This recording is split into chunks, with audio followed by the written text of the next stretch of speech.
Oke, assalamualaikum warahmatullahi wabarakatuh, rekan semua.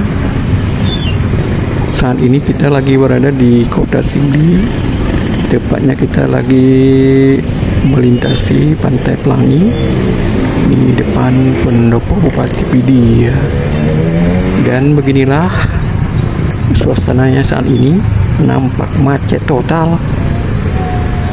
Mobil harus merayap dan merangkak untuk bisa melewati kerumunan massa yang memadati